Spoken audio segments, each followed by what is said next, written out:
Welcome to Mindfully Meg. I'm Meg. Here we'll be discussing everything and in between on the journey related to yourself, and that's self with a capital S.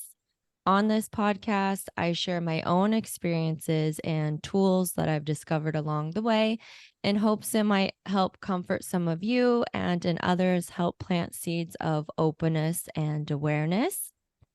On this show, we explore all different things about consciousness, metaphysics, methods of healing, chakras, sex, religion, God, the universe, reincarnation, and so much more. So, if you're a little curious about understanding the mind body soul connection a little more and curious about what it's like to love yourself more too, join me today. Welcome back, everybody. Thank you so much for joining. I am so honored, over the moon, really excited about my two guests that are joining today. You may have heard me talk about her on previous episodes, how she's impacted my life. Our first guest is Maitra.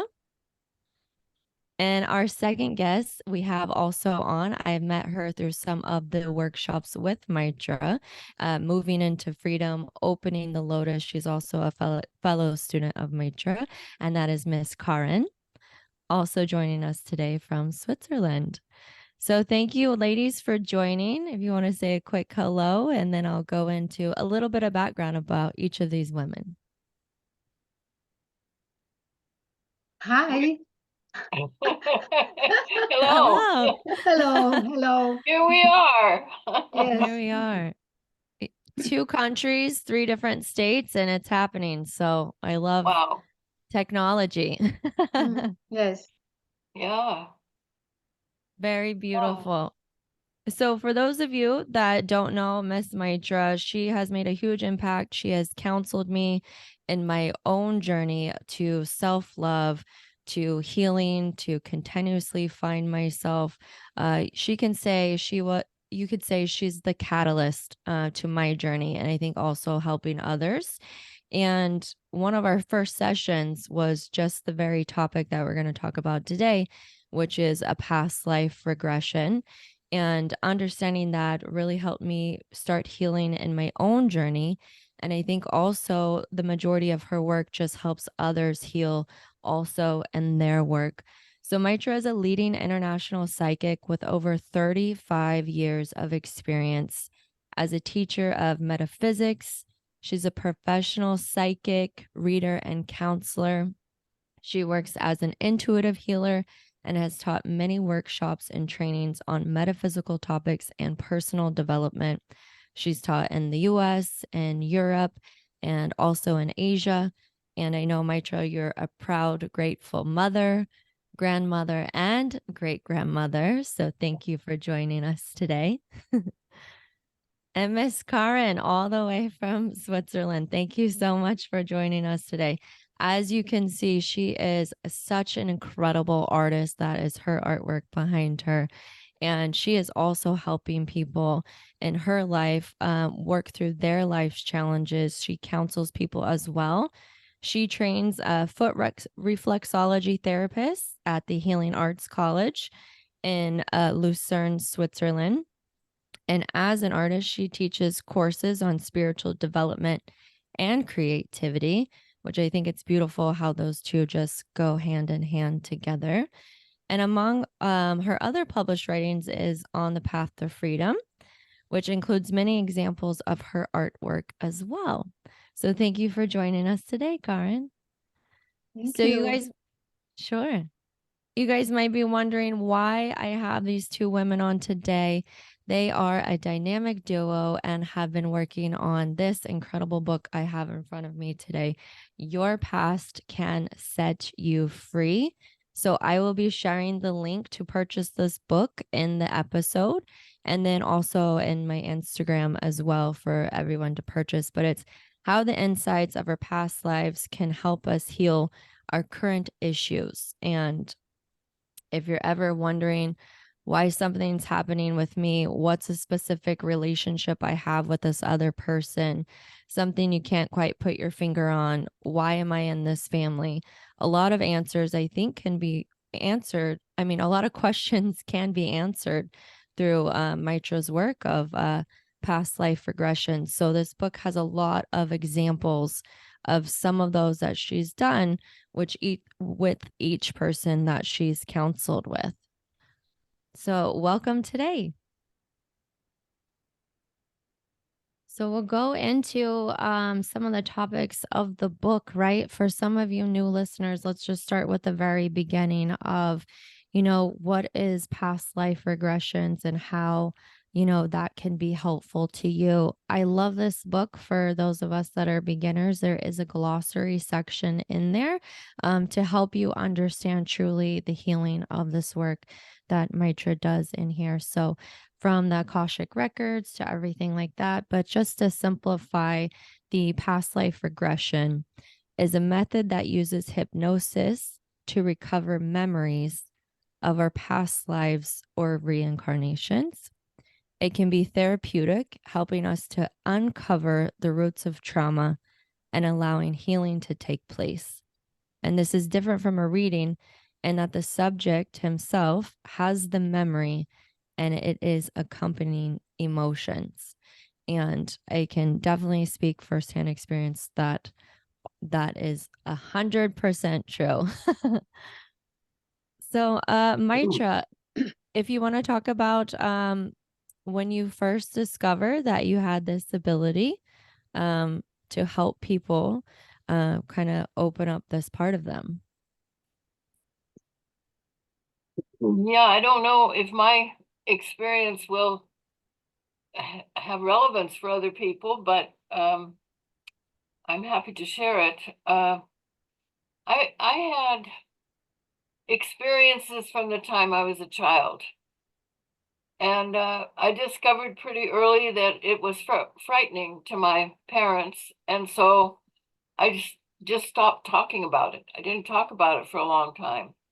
But when I was in my 30s, a man came to visit me from Ireland, Mm-hmm. and he was a tarot reader. And so he was doing a reading for me. And while he's doing this reading, he said, my name at that time was different. My name was Laura. And he said, Laura, you should be doing a reading for me. You're very psychic. And I said, what does that mean? I really didn't even know what it meant. And he told me to center myself and close my eyes and tune into him and just tell him whatever came. Just say whatever came into my mind. And I did a 15-minute channeled reading for him, which surprised and thrilled both of us. And so that was the beginning. Just on the spot. And then I did study with a woman in San Jose. She had a group called Family of Man, and I studied with her for a couple of years before I began doing readings professionally. And can you talk a little bit about how you and Karin met up and decided to start the book? Well, I didn't decide anything. So we'll have to ask Karen how she decided. But Karin, I guess, came to one of my talks. Isn't that what happened? Yeah, Karen came to one of my talks and then had a reading and came to one of my classes, and we just really connected and hit it off. And she ended up being one of my sponsors when I was traveling and teaching in Europe. Now you'll have to ask her what inspired her about the book. Yeah, I think that's a great question. Care To to start the answer? book. Yeah. Yes, Let's of hear course, it. it's right. You how you told me how we met, and after some years when we worked together, Maita always came to Switzerland in the springtime and in the fall time. So I start to work with her. I mean, I live in Lucerne, and then organized the talks and then also the reading parts. And I already had quite a lot of clients that came to her readings when I offered them. And it was so amazing. Well, she was known already in Lucerne, but and I got some other addresses also from my sponsors that were before in Lucerne.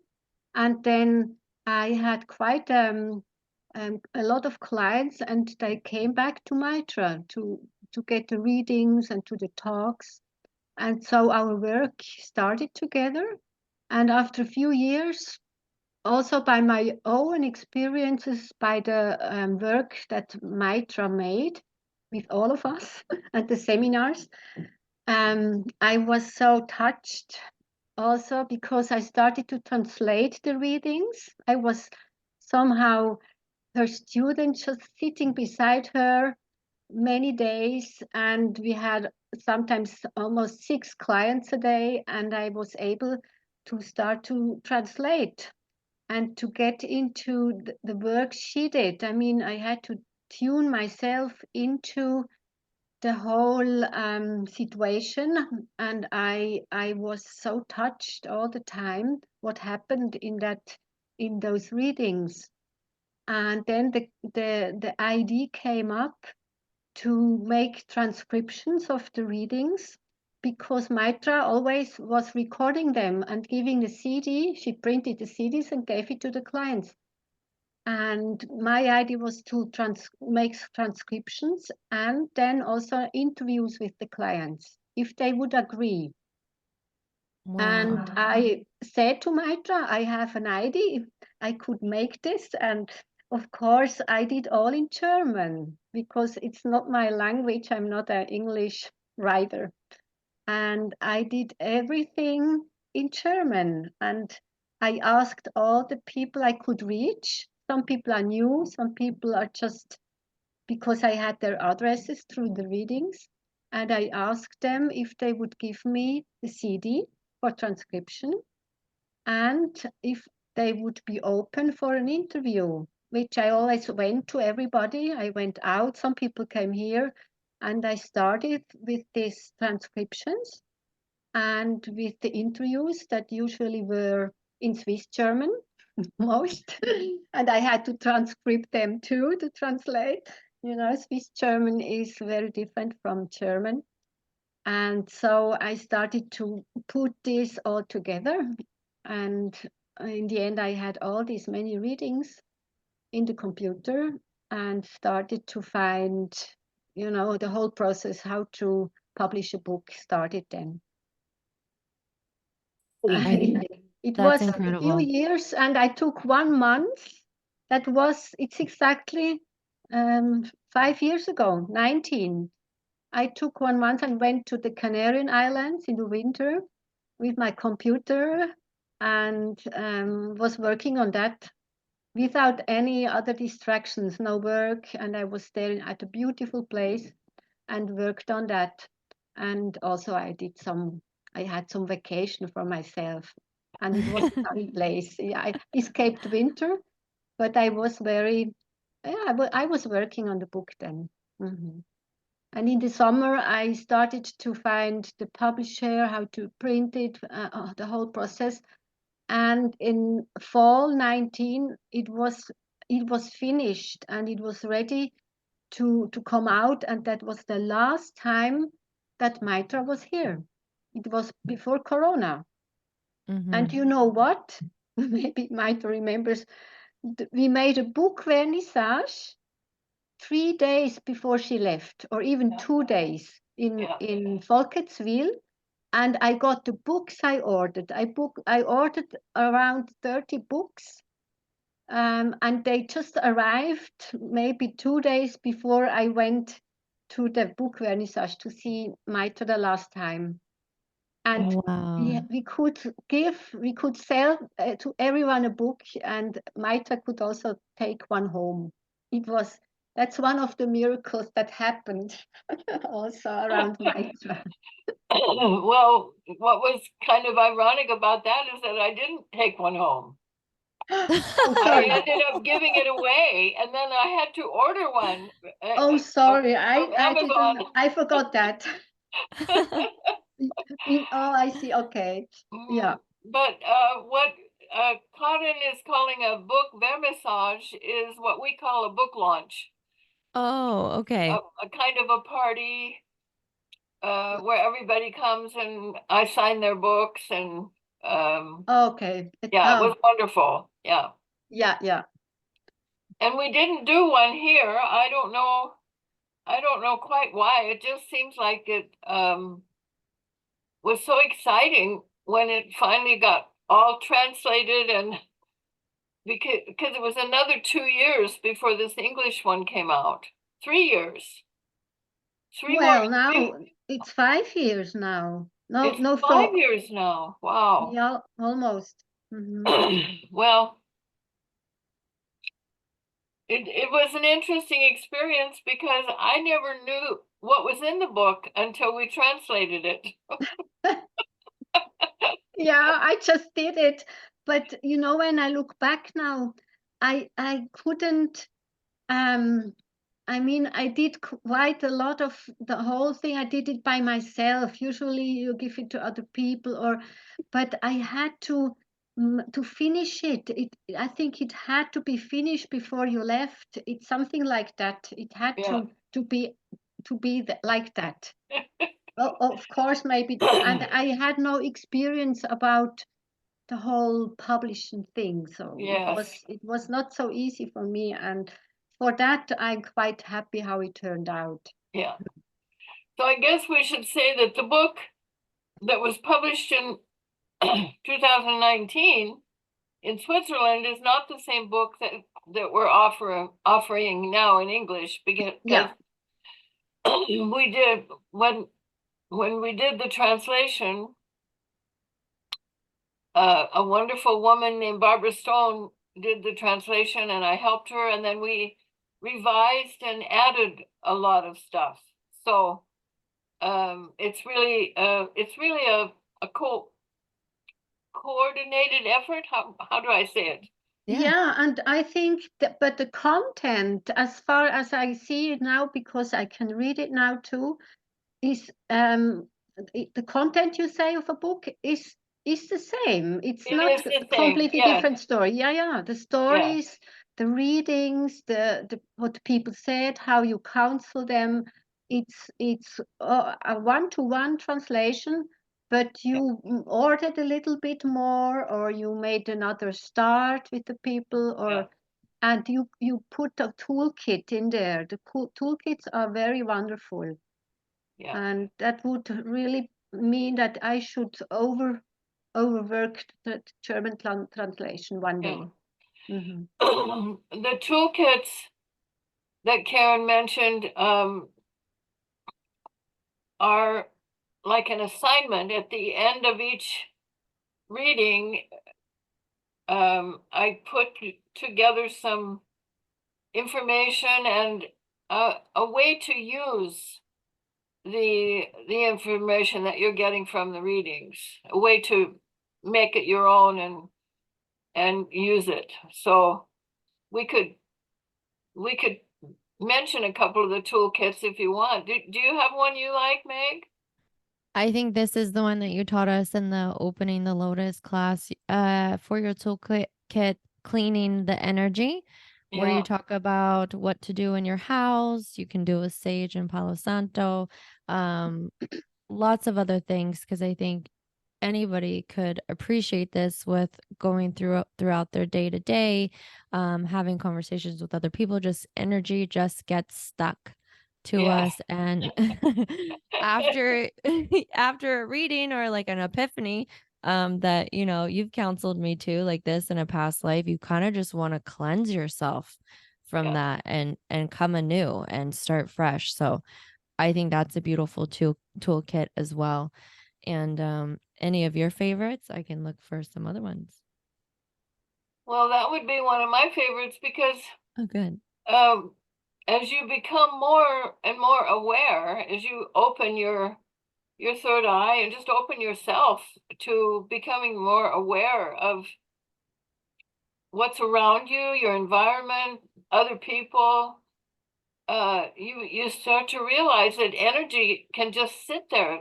You know, you have a big argument in your family, and then that energy is absorbed by the flooring, by the furniture in the room, by the very walls. And so you can manage that much better once you understand it, and clean the energy after some big event in your house, or just there's been a death in the family and everybody's really sad and having a difficult time.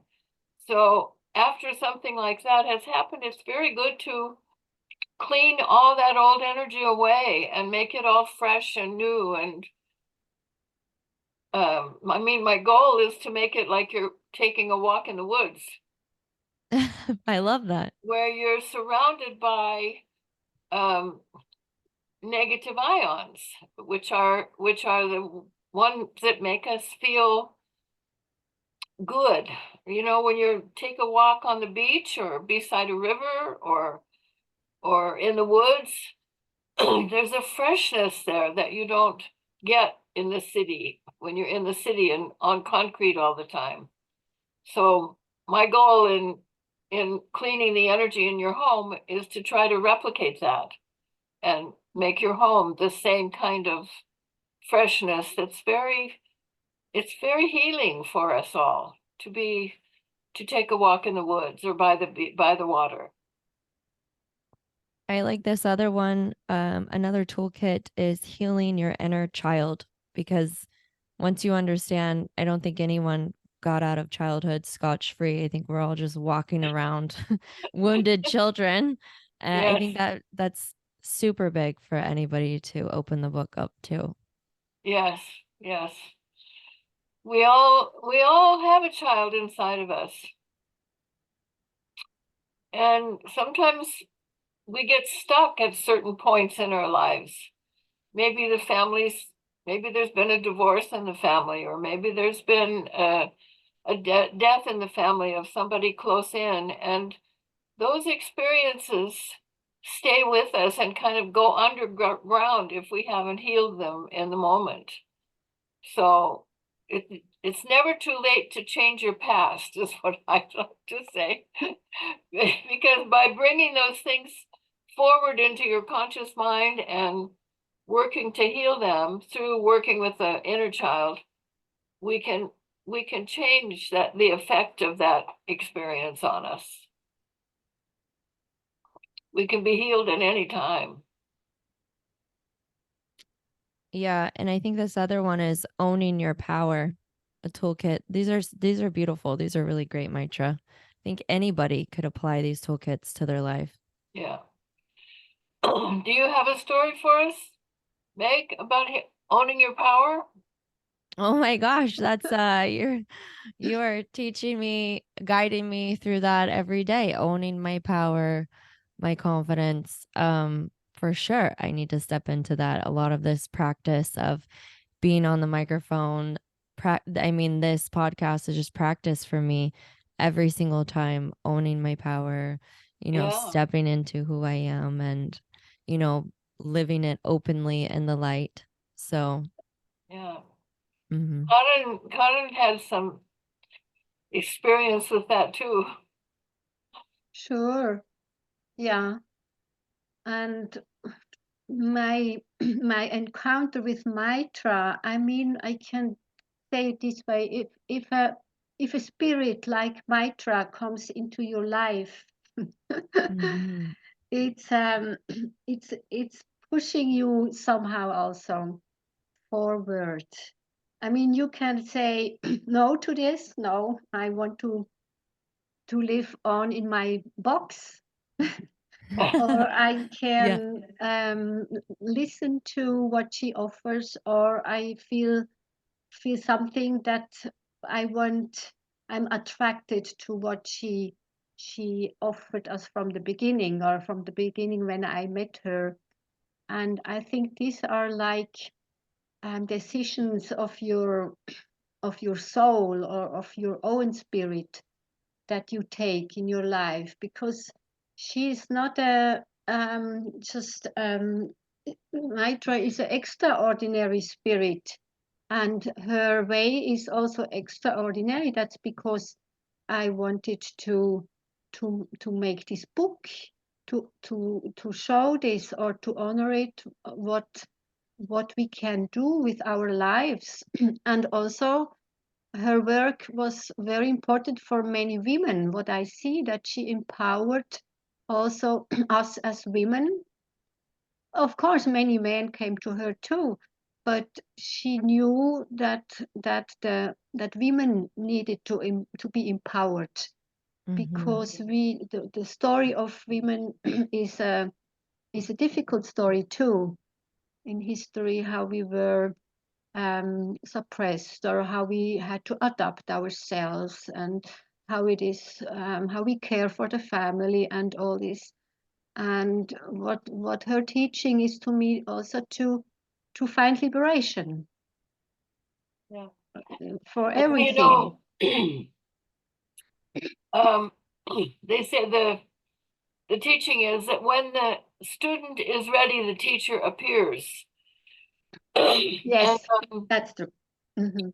it's the timing, you know, when you, and I feel like with both of you, you were both so receptive when I came into your lives, or when you came into my life.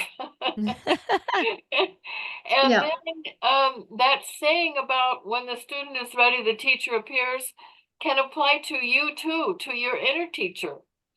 When your inner teacher begins to emerge as you open yourself to that idea, and that's the empowerment.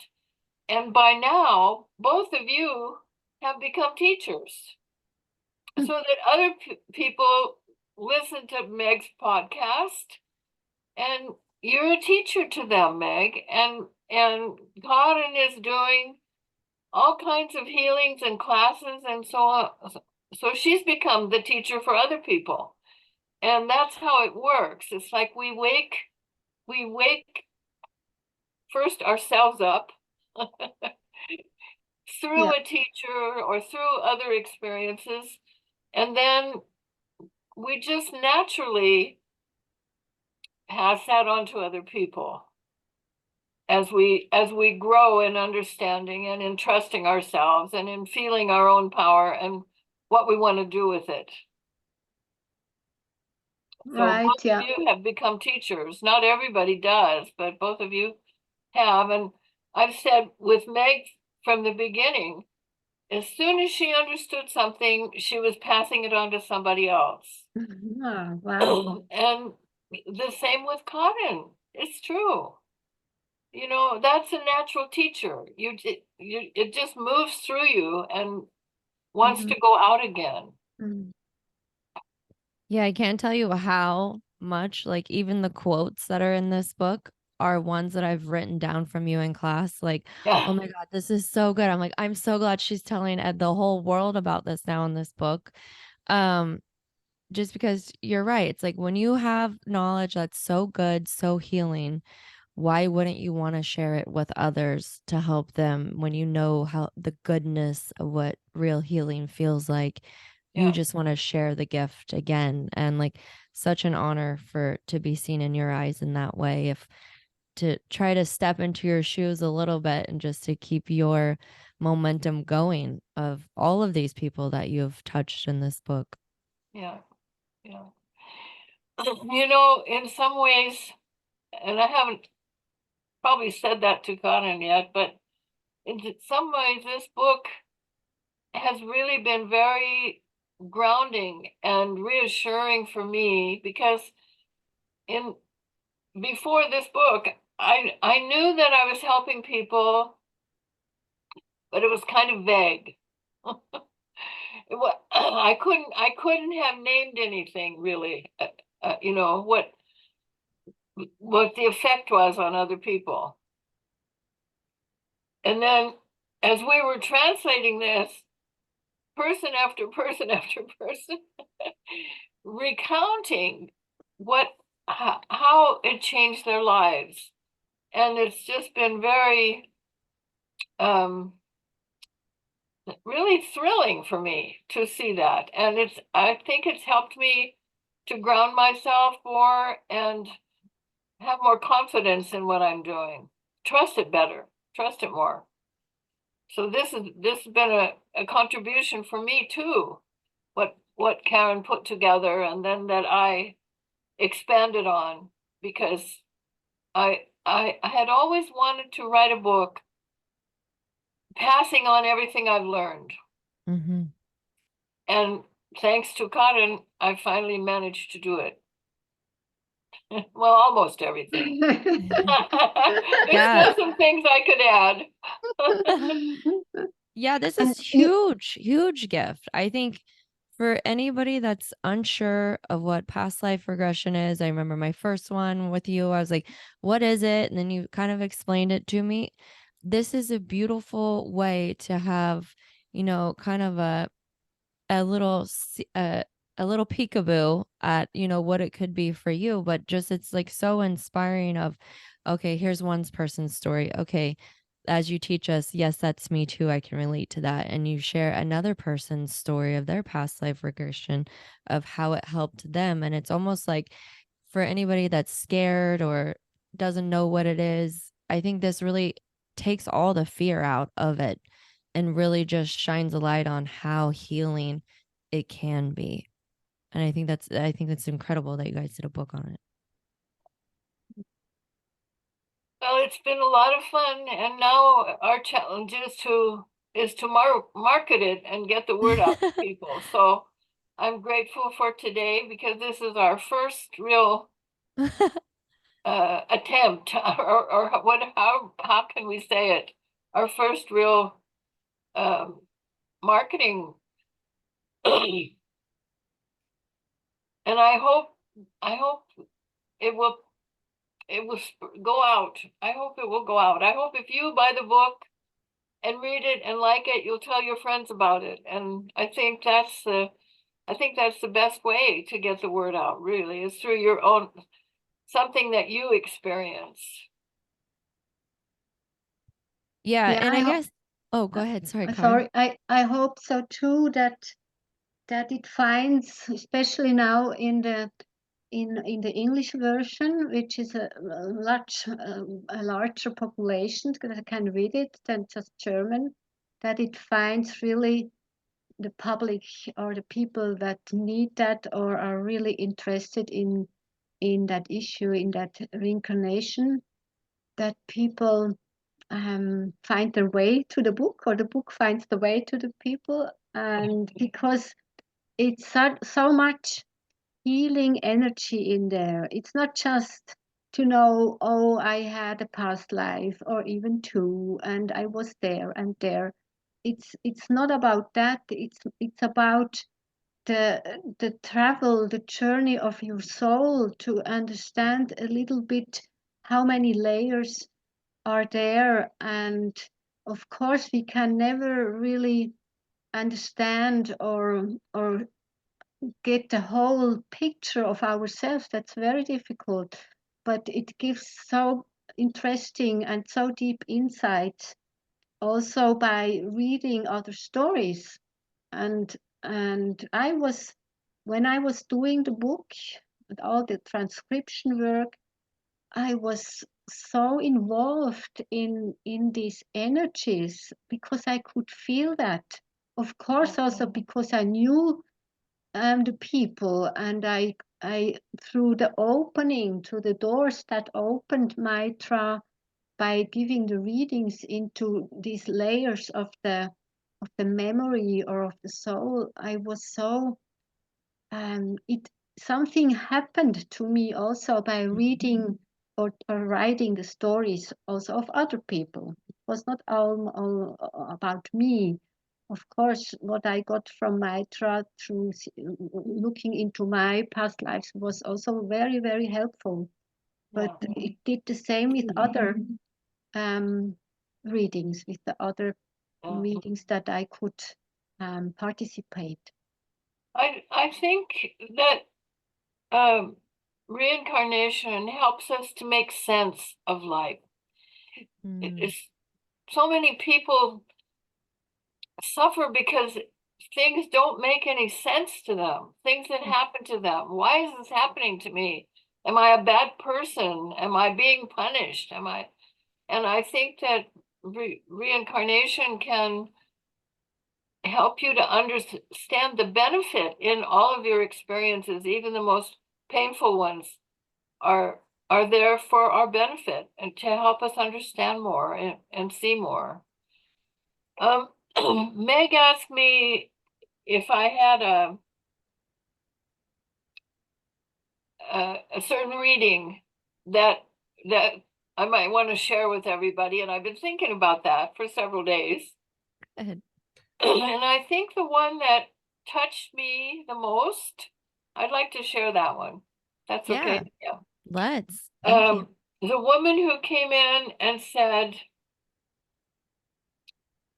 she just felt like she was never really alive, that she was just going through the motions, and she could see what other people enjoyed, so she pretended to enjoy the same thing. She could see that somebody else was bothered by something, so she would pretend to be bothered by it, but she said she wasn't really. Now, this woman was in her 60s, I believe. Do you remember, Karen? I think she's in her 60s.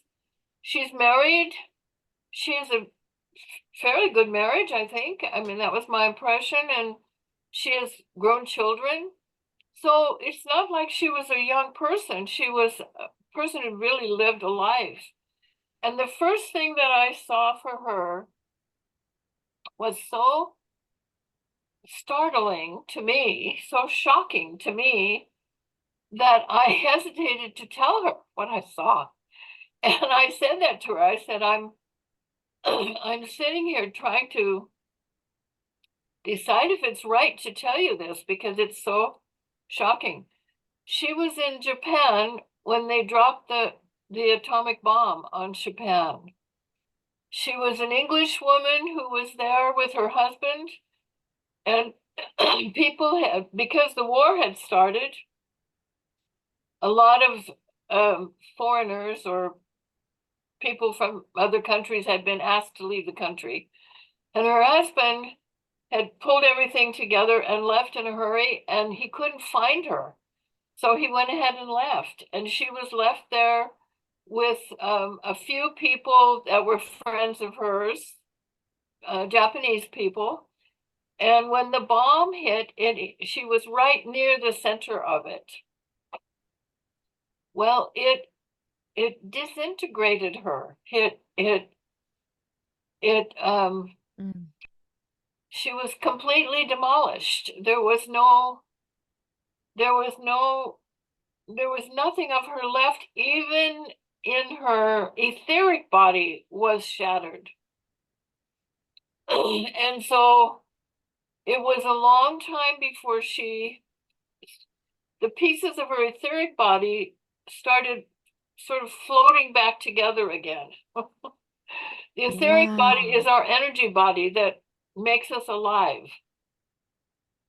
When we die, the etheric body leaves the physical body and we go wherever we go after death. But there's nobody home. If you ever see a dead body, you know there's nobody home there anymore. So the etheric body is the part that makes us understand somebody's there. Well, her etheric body started floating back together again, and she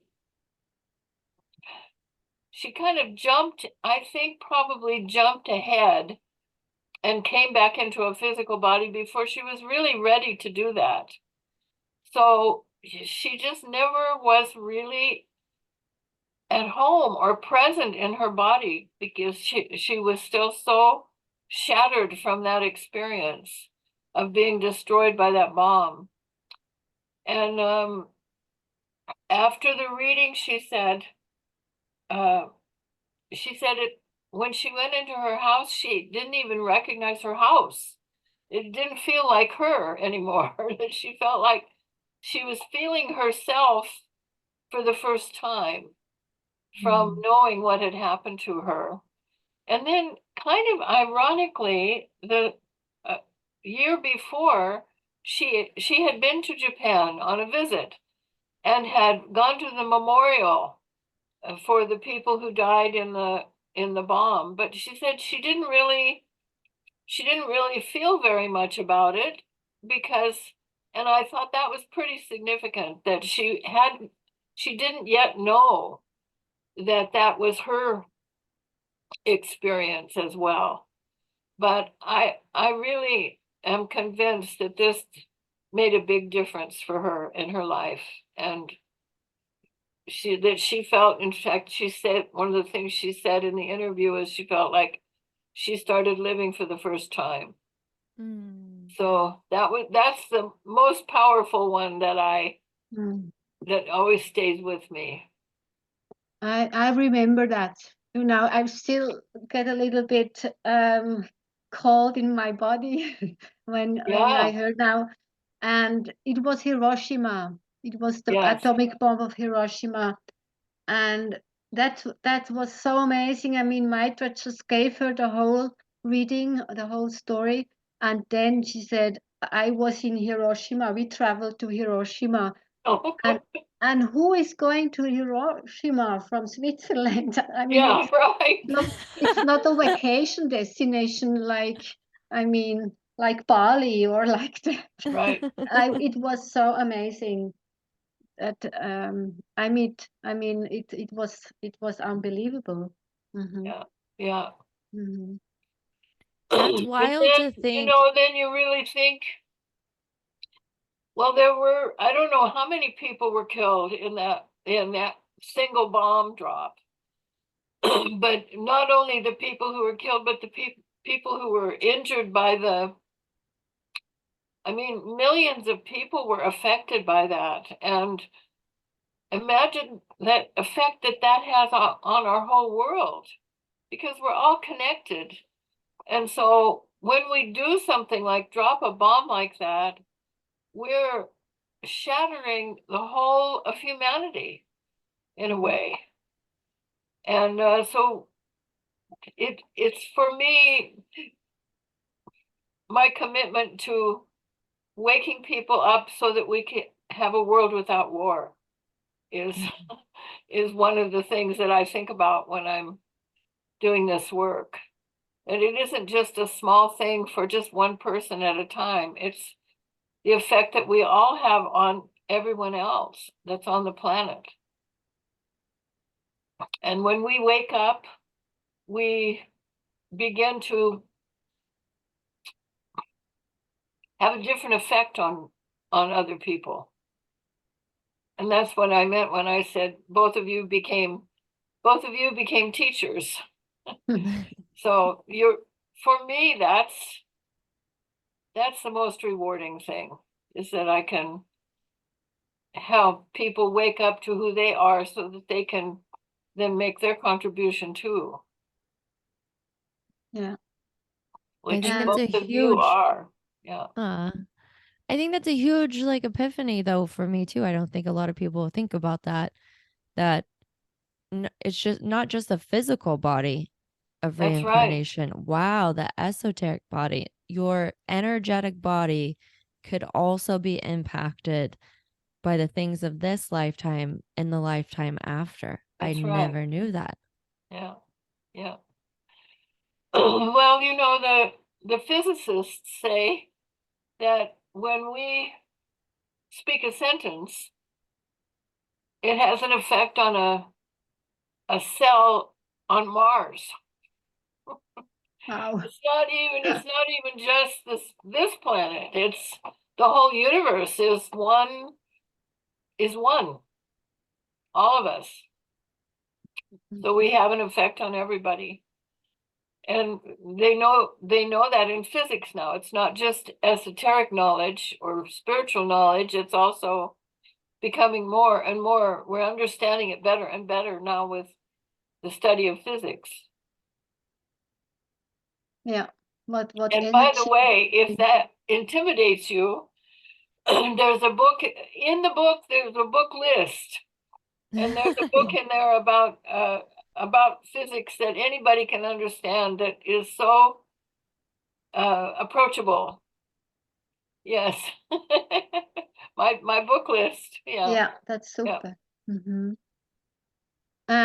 Because we were now talking about these war issues, these terrible things that happened and are happening still on planet Earth. And when I finished the readings in the book, I just recognized, oh, there are so many sad and terrifying stories that are connected with war.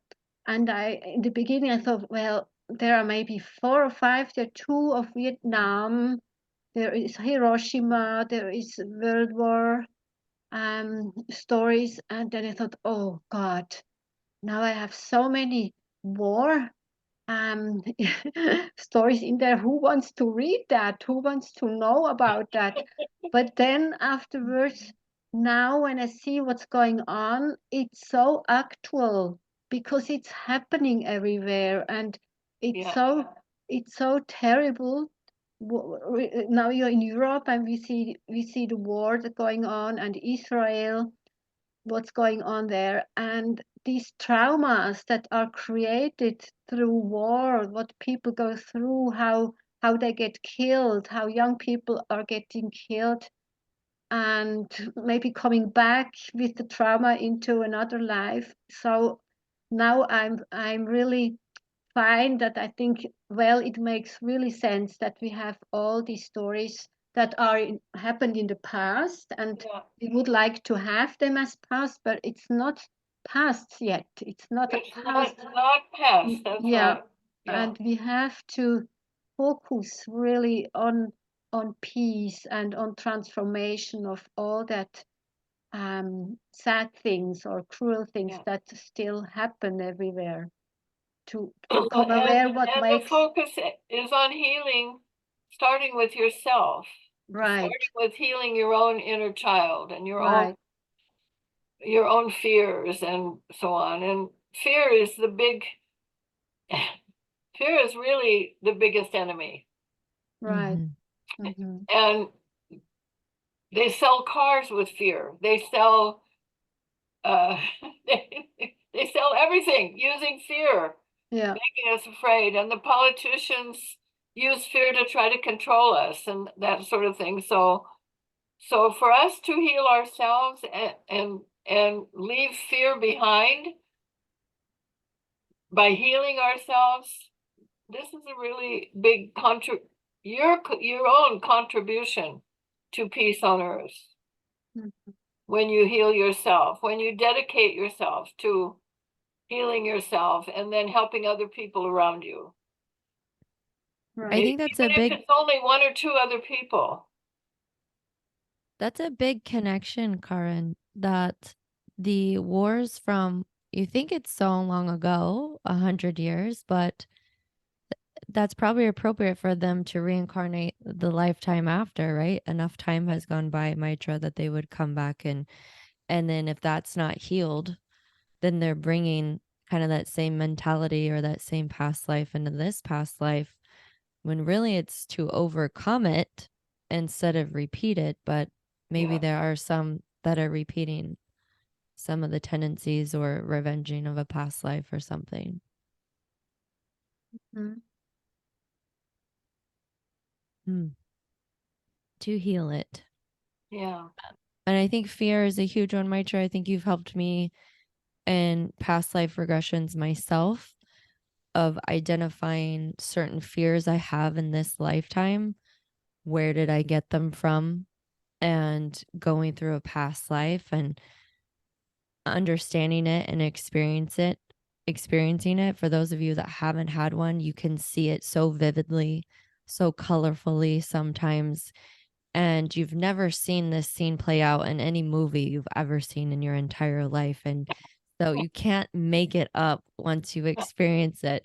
And then something um that you taught me, Maitra, it's kind of like, if it sinks in, you can identify if it's mine. It's almost like your soul remembers or recognizes it, Yeah. and you know it's me. It happened to me. It feels so real.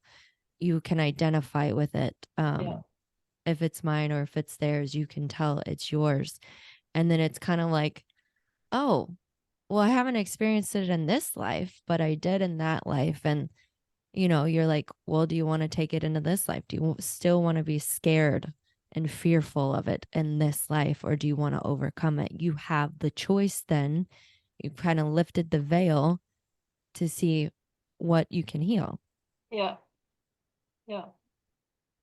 And intent is everything. Oh, If your intention is to heal yourself and then contribute that healing and the results of that healing to the world, that's the key to everything, what your intention is. In the same way, if you intend to get back at somebody because they hurt you and you want to get revenge on them, then that intent also determines so much of your experience in the future. So I would encourage people to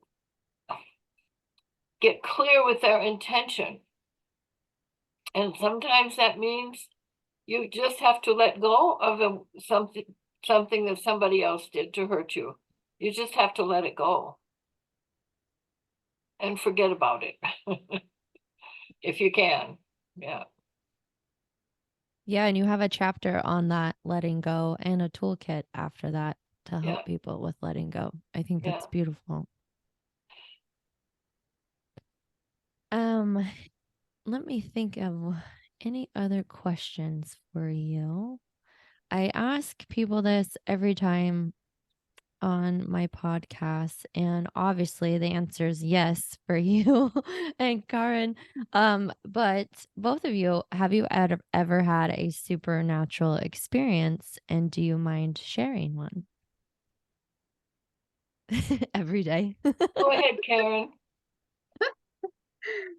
Um, I think there are many in a way, Yeah. but maybe I have to choose one.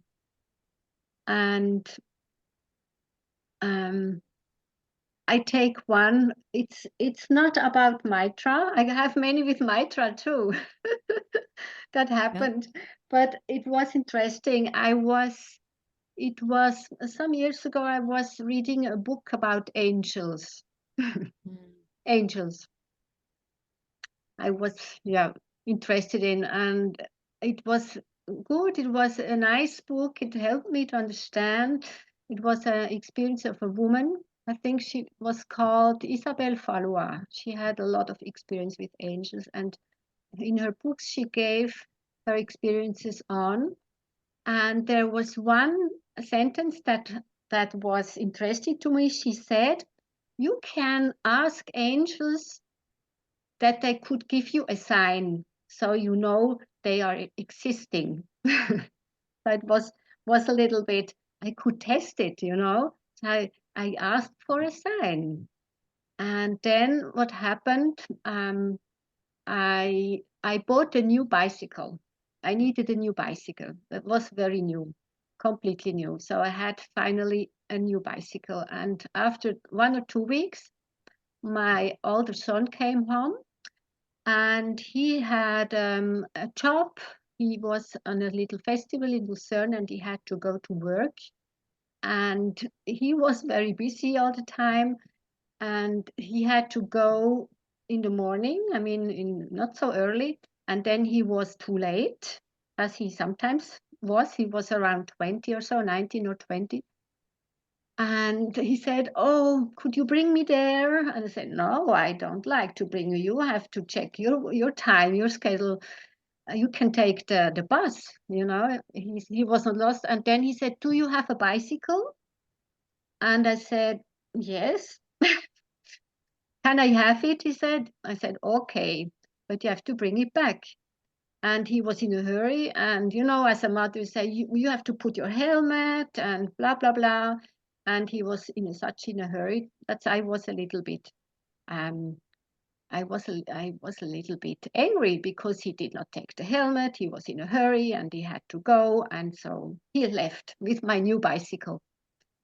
And he didn't come back. He denied. Of course, I knew he would maybe stay in town, but he needed to bring me back the bicycle.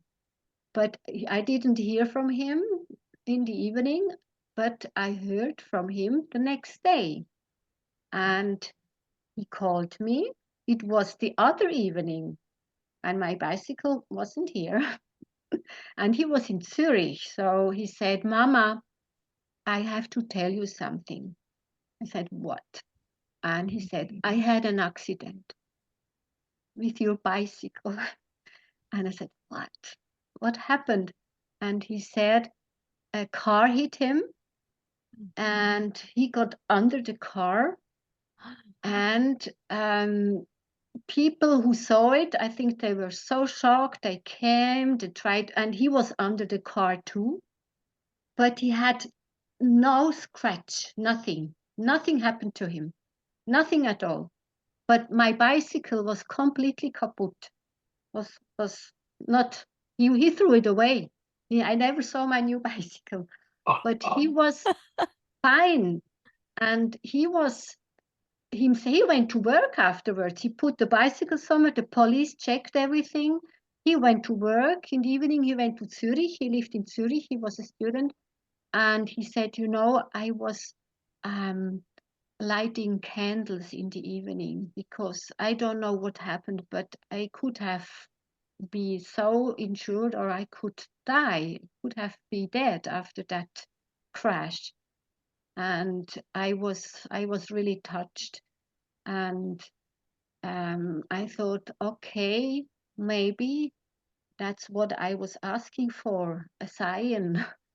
And maybe better not ask too much for science. But of course, I was so grateful. And I said, okay, maybe the spirit world really works like that. If we ask for something, they show it to us.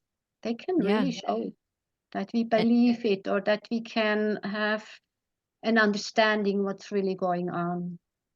An angel protected him. Very a lot of protection. Yes, a strong protection. Mm-hmm. And Maitra, didn't you have a radio show on angels? Did I have a radio? Yes, in the company of angels, we called it. Yeah. Yes. So my supernatural story, I think sometimes my whole life is a supernatural story. Yeah, it is. But Karen's story about her son brought up a story about my son. He was I was living in California, he was living in Texas. He was an adult and he had been having accidents. And so I was every morning when I woke up, I would put protection around him. I would put the light around him and ask that he be protected because I realized he was going through a period of his life where he was kind of creating dangerous situations for himself. Mm.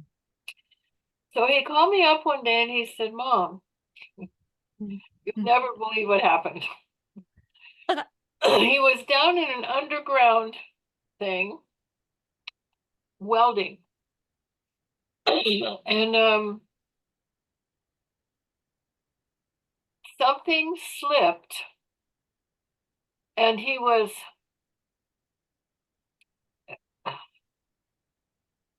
hit on the bone right beside his eye. And he said, when it came at me, I saw it coming at me, and I just thought my eye was going to be put out. It was going to take my eye. And of course, if it had gone into his eye, it could have easily killed him too. But he said, I could feel you. He said, Mom, I could feel you. Mm. And it just missed my eye. And I said, well, if I ever needed confirmation that my that sending light to someone to protect them works, he just gave it to me. Mm. Now he's not a big believer in this stuff. So when these things happen to him and he tells me about them, it's very significant. But he felt that I kept him from losing an eye. Oh, I would say so. Yeah. And since that's like a practice or a tool that you use, sending light, what is or tool or practice maybe that you've mentioned in the book or just in life in general, we're talking about peace and everything, that you found most useful in life? I know there's so many.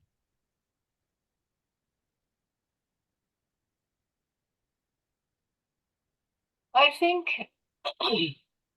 the thing that maybe has changed things for me the most is the realization that nothing is personal. Mm. And that lesson keeps coming again and again and again in different ways for myself and for other people too. Um, so maybe I can tell the story of how to understand that nothing is personal. And this is a teaching by another teacher. Her name is Patricia Sun, and she's here in California, up in the what we call the Bay Area, above San Francisco.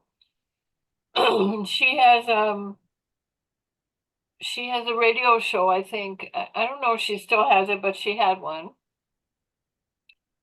And she said, imagine yourself in a room with a big picture window, and into the corner of the picture window comes the moon. And you stop what you're doing and you say, Moon, how are you? I haven't seen you for a while. What have you been up to? The moon is in a mood and it doesn't say anything. Just keeps being the moon going across the window. You leave the room, you come back in the room, the moon has moved halfway across the window, and you go, Moon, what are you doing? You never tell me what you're doing. You just do whatever you want and never mind letting anybody else know what you're up to. Uh, would you please let me know when you're going to move like that? Moon doesn't say anything. A little while later, you leave the room again, you come back in the room again, and you say, and the moon is gone. No moon at all. And you throw yourself down on the floor and you beat your fists and your feet on the floor and you say, you never cared about me. You never loved me. You never think about anybody but yourself. Moon, I hate you. I hate you, Moon. Well, what did the moon do? The moon just was the moon. It had its own agenda, not anything to do with you at all. It was just moving along in its way, what it does every day, every night, and just being itself. Well, if you can start thinking about everybody as the moon, that nothing they do has anything to do with you, even when they think it does. When they think that they want you to do something or they're mad at you for not doing something, it has more to do with their history than it does have to do with you. It has to do with maybe you remind them of their mother, maybe you bring up a memory about somebody doing something to hurt them, maybe it has to do with a past life and their karma. Who knows what it has to do with? But assuming that it has to do with you is wrong thinking. So if everybody becomes the moon, you just accept that's where that person is. Maybe you make a decision about whether you want to spend time with them again or not. We don't know. But you stop thinking that it has something to do with you, that you did something wrong, that they did something to hurt you. Even if they think they did, it really doesn't have to do with you. And I know it sounds kind of radical, but if you start playing with it, you'll begin to see the point of it. That just be true to yourself, because that's what they're doing. Mm. They don't have any idea of the effect that they're having on you, even when they think they do. Nothing is really about you any more than the moon is going to change its trajectory or communicate with you in any way. The moon is just being the moon. And I love that story so much, I've probably told it a million times. And I keep learning myself with the things that go on in my life. That nothing is personal. Nothing. Nothing is personal. I love that. That So sure helps. I encourage everybody to just explore that idea. Just explore it and see what comes up for you. Thank you. Yeah. Really helpful in a lot of my close relationships. So definitely apply that one, everyone. Yeah. Yeah. This is another huge one that is a huge topic on my show is self-love and what knowing yourself looks like. What does knowing yourself look like to you?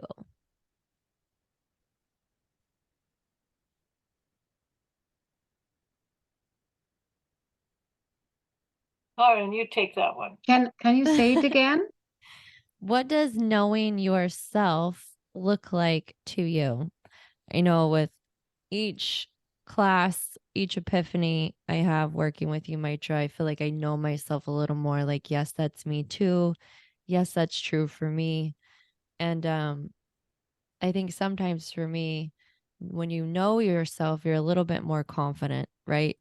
Maybe you have a past life regression and you know that part of you now and you can heal that. So, like, what does knowing yourself mean or look like to you?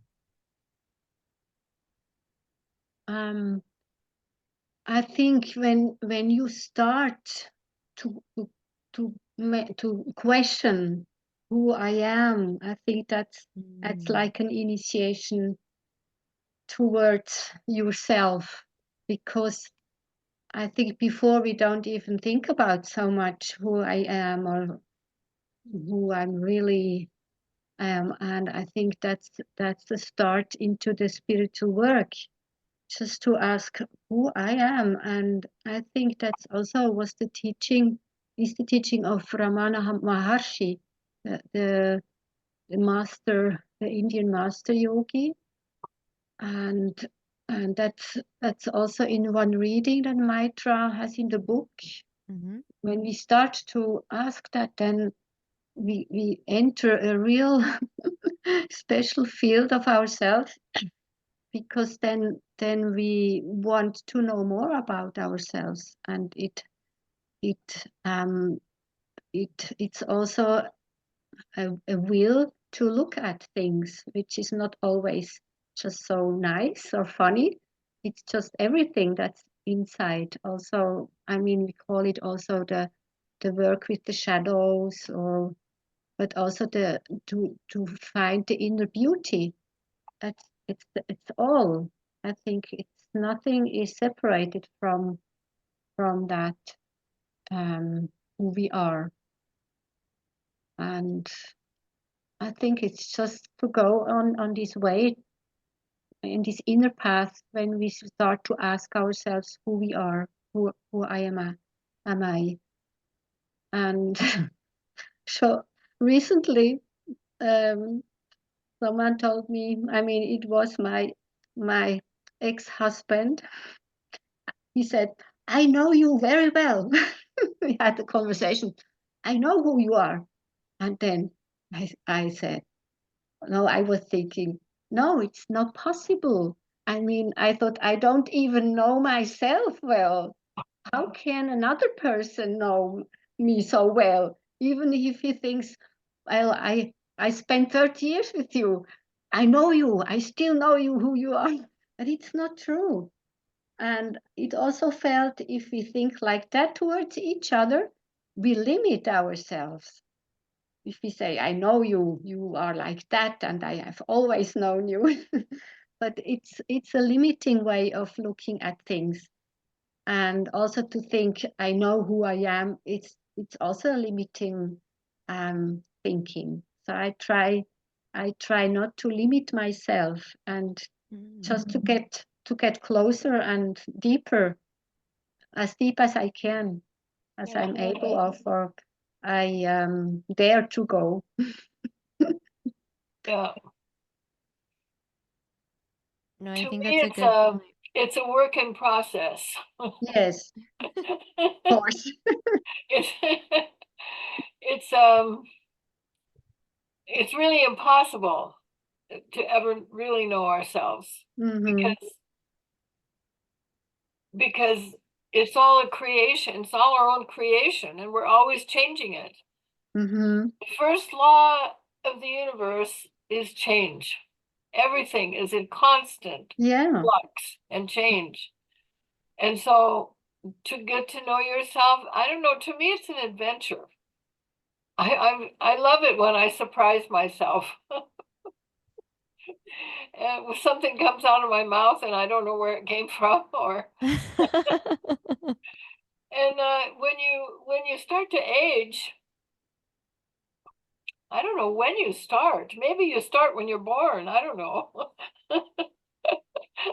But I Yeah. know I've been very conscious of aging for in the last 3 or 4 years because my body is changing, and I just have to surrender to the fact that I don't know what's going to happen next. I don't know what's going to be changing next on just on my physical body, just one part of who I am. And it's a challenge to stay calm with that, to stay loving with myself, to stay accepting of myself when I want to be able to do the things I could do 20 years ago. And the fact is, I can't. And so it's like a constant discovery. So knowing yourself is, I think it's an attitude as much as anything else. And Ooh. and the Ramana Maharshi teaching that Karen mentioned, he says that when you say, I don't know, you're beginning to know yourself. All right. Thank you. When Yeah. you say, when you exhaust all the descriptions and you say, well, the fact is, I just really don't know. Right. Yeah. Mm-hmm. I feel like you Then taught that's the me beginning. again. That's the beginning of a of an adventure in consciousness. Yeah, I mean, again, teaching me again because I asked this question thinking I'm gonna get the answer. Someone's gonna be like, "This is how you know when you know yourself, when you've Yeah. been through all of the teachings." When you And finally then just give up and say, I'm at a loss. I really don't know who I am. Mm-hmm. yeah, and you're like, there's no limit, no ceiling to it. There's no finish Yeah, line of you'll finally be like, okay, today I can say I know myself because you're saying it's always changing. So wow, that's huge. yeah. Well, I think that one of the wisest things any of us can come to is being comfortable with not knowing Mm. who we are, not knowing anything, not knowing anything. Mm-hmm. Just really being okay with I'll never understand fully physics. I can be in not knowing. and be okay with it. Trust, that's a position of trust, trusting the universe. And the self-love, to me, to how I can feel it or understand it, to accept the way I am with everything also that I did or that I couldn't do, or that the mistakes I made, or the things I was not doing well, maybe all the judgments about myself, to give up them. It means also to come into more acceptance of myself, of my being, and because I'm not perfect, and I was, when I was comparing, well, 20 years ago, I couldn't see that this way. Now I see it clearer, or I'm a little bit more in a other state of my consciousness. So that means to me also self-love, to accept the way I'm going on, or my whole process, and that's the change that I go through, and that it's a learning process. Not just to have the expectation to be perfect now, and to be, I know everything, or I should have known it already then. But all these judgments makes it easier to accept myself, and to be okay with myself. Yes. Mhm. To be okay with yourself as you are. Yeah. With all the glitches. Yeah. Well, have we answered your 3 questions, Meg?